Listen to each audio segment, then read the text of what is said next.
नमस्कार मित्रांनो, क्रिकेट कुझिन कारवा चॅनलवर आपलं स्वागत। भारत पाकिस्तान महामुकाबला उद्या महाशिवरात्रीला होणार आहे। काय वाटतं तुम्हाला? मी तर सांगतो भारत नक्की सामना जिंकेल। भारताचं पारडं वरचढ आहे। फक्त मला एक बदल अपेक्षित आहे, तो म्हणजे हर्षदीपच्या ऐवजी कुलदीप संघात पाहिजे।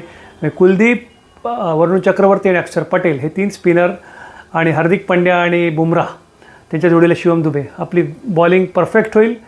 अभिषेक शर्मा खेळला नाही तर संजू सॅमसनला नक्कीच संधी मिळेल। ते चांगलं आहे की डावी उजवी जोडी पहिल्या 4 नंबरमध्ये आपली राहील आणि मला वाटतं संजू सॅमसन त्याची काय जे तंत्रातल्या चुका आहेत त्या भरून काढेल।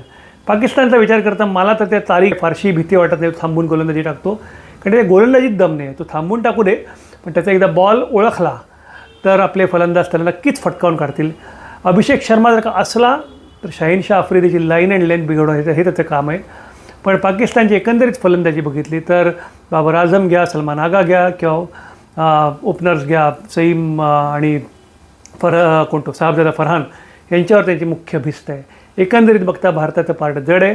फक्त उद्या पावसाचं सवड आहे, पाऊस नको पडायला आणि महामुकाबला भारत जिंकेल। बघत राहा क्रिकेट कुझिन कारवा। धन्यवाद।